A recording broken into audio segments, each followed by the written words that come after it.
Shalom y bienvenidos de vuelta a Israel con Aline.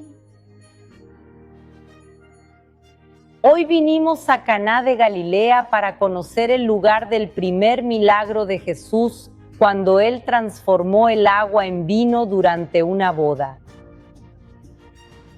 Pero no se imaginen a una novia vestida de blanco con anillo de bodas y campanas sonando de fondo.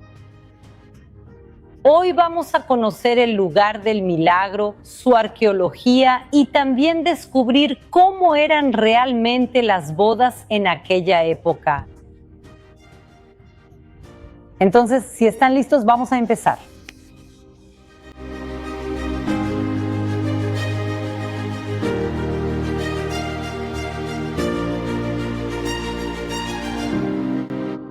Jesús vivió la mayor parte de su vida en Nazaret, que en esa época era una pequeña aldea judía con apenas unos cientos de habitantes. Y Él vivió allí hasta aproximadamente los 30 años.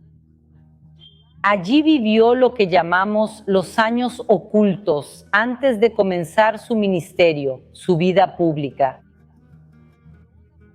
Y toda la población de Nazaret y los alrededores conocían a Jesús simplemente como el hijo del carpintero José.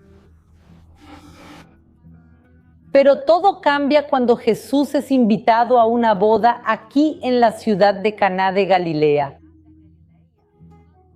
Estamos solamente a 6 kilómetros al norte de Nazaret. Y en esa época, Caná era una ciudad mucho más grande y más importante que Nazaret. Pero ¿de quién era esta boda? ¿Quién invitó a Jesús? No podemos estar seguras, pero la tradición y la teoría más aceptada es que esta boda era de Natanael Bartolomé, uno de los discípulos de Jesús. Y tiene mucho sentido si leemos la Biblia, porque está escrito que Jesús fue invitado con su familia y con sus discípulos. Si fuera simplemente alguien amigo de José, de María y de su familia, no habrían invitado a todos los discípulos. Y también otra señal es que Jesús en ese momento apenas estaba al inicio de su ministerio. Él todavía no había hecho ningún milagro público. Entonces, Él no era una persona tan famosa y conocida como para ser invitado a bodas de personas que no conocía o con las que no tenía mucha cercanía. Y la Biblia nos cuenta que Él era de Caná de Galilea. Y miren, exactamente aquí al lado vemos una iglesia, la iglesia del apóstol Natanael Bartolomé. La iglesia normalmente está cerrada, pero hoy conseguimos una autorización especial para grabar para ustedes. Incluso conseguimos las llaves de la iglesia. Entonces aquí la primera reja ya está abierta y vamos a entrar juntas ahora. Ahora sí, vamos.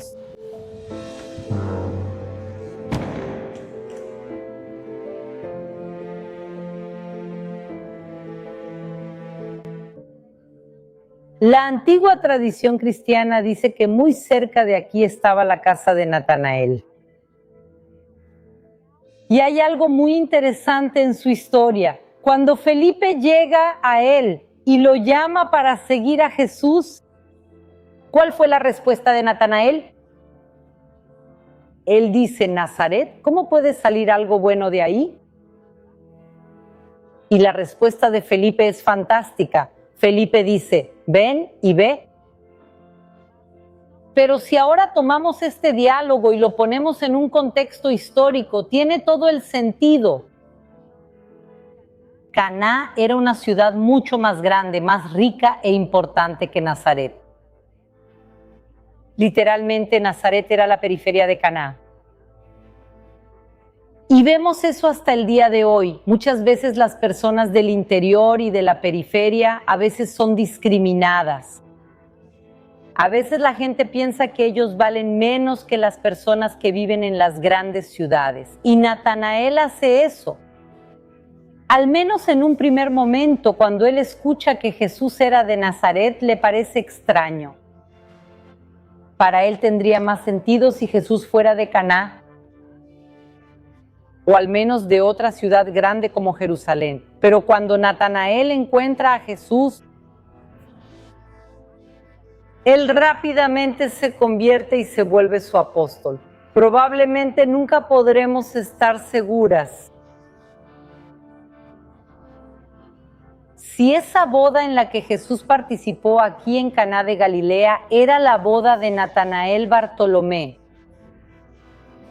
Sin embargo, algo que sí podemos saber es cómo fue esa celebración, cómo fue la fiesta en las calles de la ciudad y en la casa del novio. Así que ahora vamos juntas a descubrir esta gran fiesta.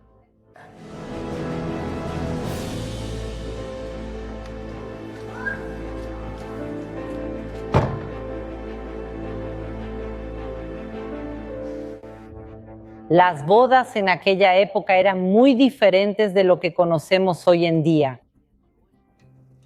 En el primer siglo, la mayoría de los matrimonios eran arreglados por los padres.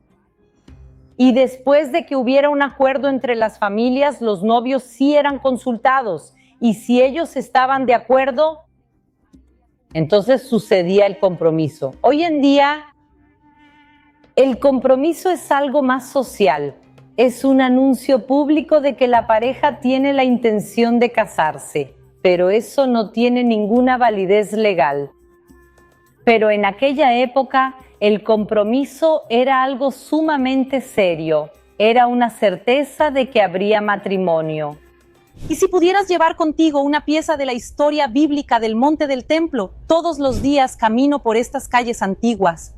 En Jerusalén la fe no solo se recuerda, se siente.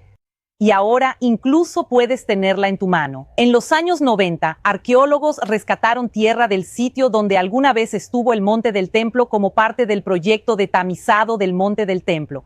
Esta es una conexión viva con la historia bíblica, justo aquí en mis manos. Temple Mount Soil es la única entidad autorizada para verificar y certificar su autenticidad. Cariño, este es mi regalo de bodas para ti. Representa mi amor por ti y el vínculo que nuestra familia tiene con Dios. Espero que siempre te recuerde la fe que nos ha guiado a nuestra familia y que ahora será parte del hogar que tú construyas. Cada pieza viene con un certificado firmado, prueba de que eres de las muy pocas personas que llegarán a poseer este tesoro. Haz clic en el enlace de la descripción o escanea el código QR para recibir tu conexión viva con la historia bíblica. Para mis seguidores, donde quiera que estén, el envío es completamente gratis. Shalom. Y ahora volvamos al video. Y en el propio compromiso se daba la dote a la familia de la novia. Romper un compromiso era como divorciarse. Y vemos eso, por ejemplo, en la Biblia, en la historia de José y María. Cuando ellos estaban comprometidos, pero aún no casados, José descubre que María estaba embarazada y el primer pensamiento de él entonces fue divorciarse de ella. Pero entonces el ángel aparece, interviene y le cuenta la verdad. El nacimiento de Jesucristo fue así. María, su madre, estaba comprometida para casarse con José. Pero antes de unirse, ella se encontró embarazada por el Espíritu Santo. José, con quien María estaba por casarse, siendo un hombre justo y no queriendo avergonzarla en público, decidió dejarla sin que nadie lo supiera. Mientras él pensaba en esto, he aquí que se le apareció en sueños un ángel del Señor diciendo: José, hijo de David, no tengas miedo de recibir a María como tu esposa, porque lo que ha sido concebido en ella es del Espíritu Santo. Ella dará a luz a un hijo, y tú le pondrás por nombre Jesús, porque él salvará a su pueblo de sus pecados. Cuando José despertó del sueño, hizo como el ángel del Señor le había ordenado y recibió a María como su esposa, y en promedio, un año después del compromiso, se celebraba la boda, la gran fiesta. Eso comenzaba con una especie de desfile. La novia era llevada a caballo y en carruajes, la gente alrededor cantando, bailando, celebrando, tocando música, llevando antorchas. ¿Y cómo estaba vestida la novia? No había costumbre de anillos, pero la novia usaba una especie de corona. Y tampoco se imaginen a una novia vestida de blanco, sino que en esa época la novia vestía un atuendo festivo y colorido. Y esa gran celebración llegaba hasta la casa del novio, donde se realizaba la fiesta y el banquete.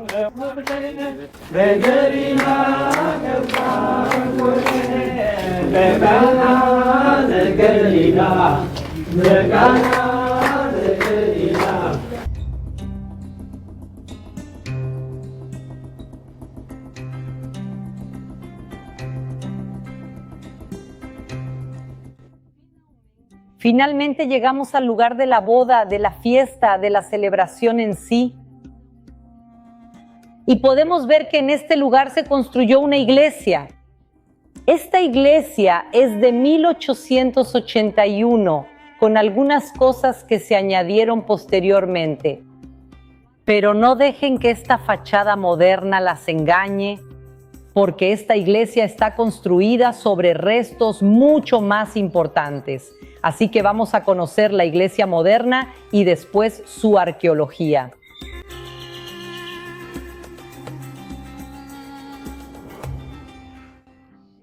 Llegamos en un día muy tranquilo aquí en Caná, porque en días más concurridos solemos ver muchas bodas y renovaciones aquí en la iglesia.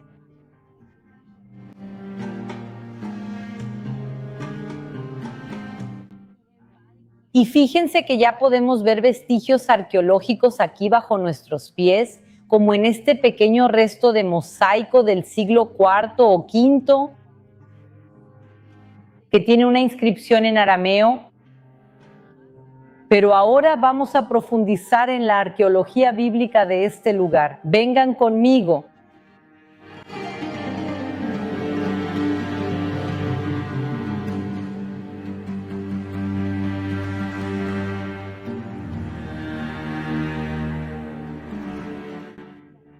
Y aquí ya podemos ver las excavaciones arqueológicas. Y lo que se encontró aquí es fantástico. Hay restos de una casa del primer siglo. Esta casa existió entre el primer y el cuarto siglo, que es justamente el primer siglo cuando Jesús vivió. ¿Y por qué es esto importante? Porque en esa época la mayoría de los matrimonios se realizaban dentro de la casa, normalmente en la casa del propio novio. Y aquí hay capas arqueológicas. La más antigua es de los tiempos de Jesús. Encima de eso se construyó aquí una sinagoga bizantina, después una iglesia bizantina. Eso quiere decir que este lugar era un lugar de adoración cristiana hace mucho tiempo. Estamos hablando de hace unos 1500 años por lo menos. Y encima de eso se construyó una iglesia cruzada, que también fue destruida. Y por último, vemos aquí esta iglesia del siglo XIX. Y si estamos aquí en la casa del novio, aquí se realizaba la ceremonia de la boda en sí, que consistía primero en una bendición. Es decir, la pareja era bendecida y después se hacía un gran banquete. Y este banquete podía durar días, hasta 7 días incluso. Y recordamos esto, por ejemplo, en la historia de Sansón, que vivió más de 1000 años antes de este matrimonio. Cuando Sansón se casa, también son 7 días de banquete y celebración. Y por cierto, nosotros también tenemos esta tradición, al menos parcialmente, hasta el día de hoy. Normalmente la boda se hace en un día o una noche. Y después de eso, en los 6 días siguientes, se hacen los Sheva Brajot, las 7 bendiciones. Entonces, con la noche de la boda y 6 días más, en total, hasta el día de hoy, buena parte de los judíos del mundo tiene 7 días de celebración, de banquete, con mucha comida y también con vino. Y sobre el vino vamos a hablar más cuando profundicemos aún más en la arqueología.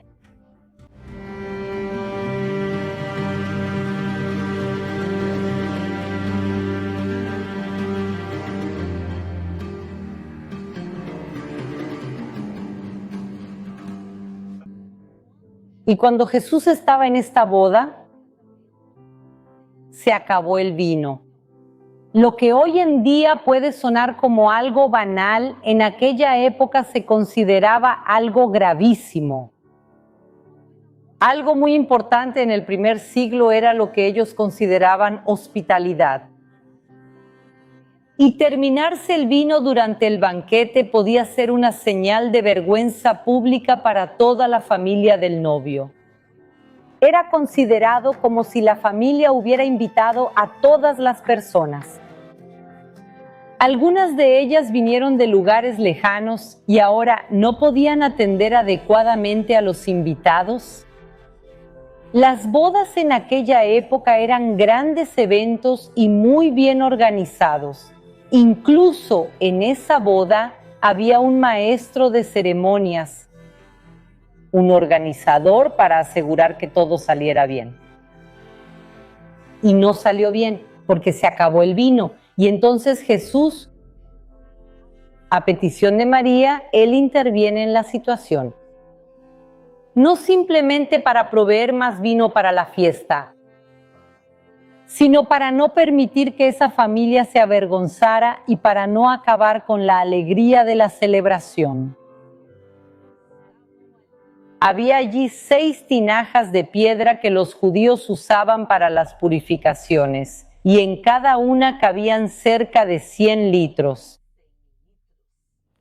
Jesús les dijo a los sirvientes: llenen las tinajas con agua y llénenlas hasta el borde.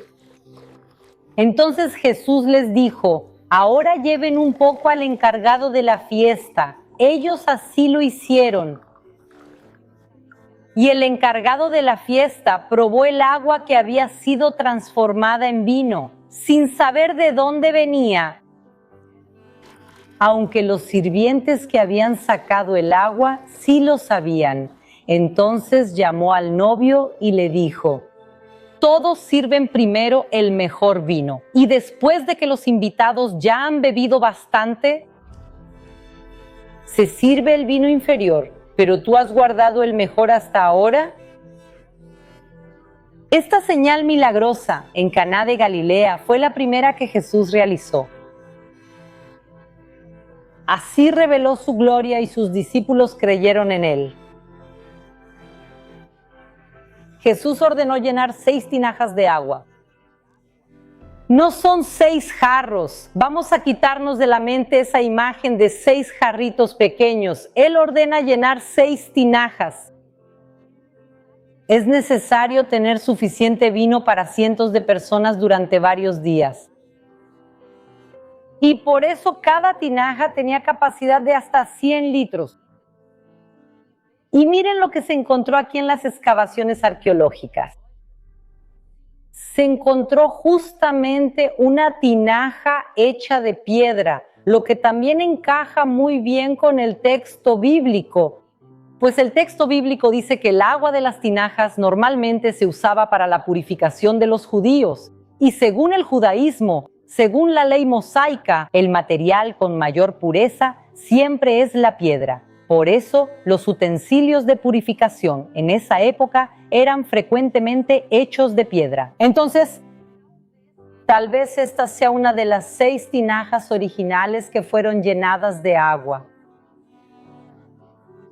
Imaginen a los sirvientes trayendo 600 litros de agua aquí sin saber por qué. Pero ellos obedecieron. Y esta es una de las partes del milagro que considero más hermosa de todas.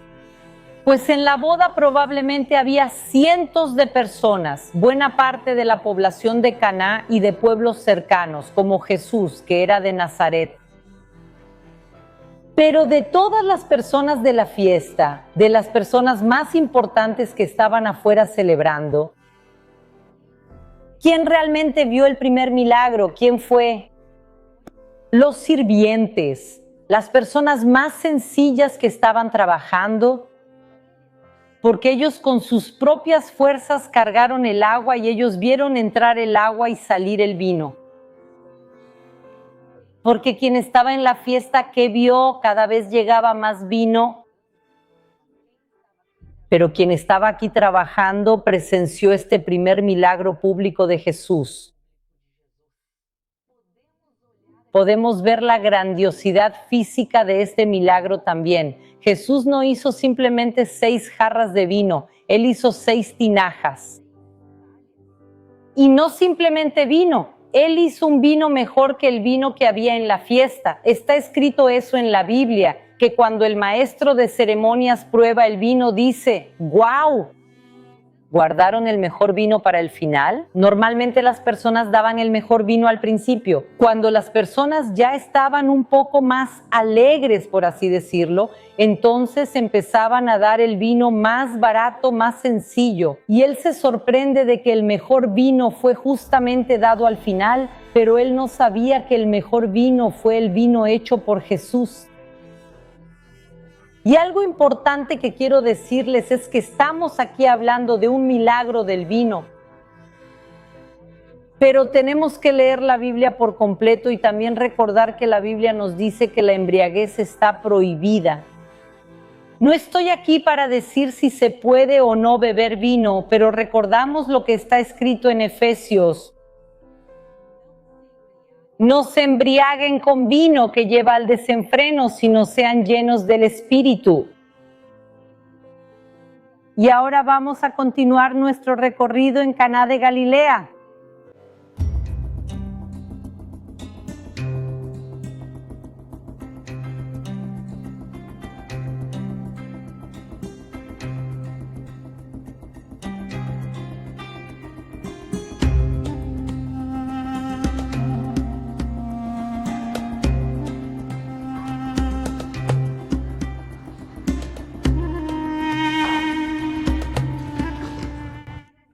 Veo que muchas personas preguntan aquí en los comentarios si hay iglesias protestantes, iglesias evangélicas aquí en Tierra Santa, y sepan que sí, sí hay. Y por eso quería mostrarles este lugar. Esta es una iglesia bautista aquí en el corazón de Caná de Galilea.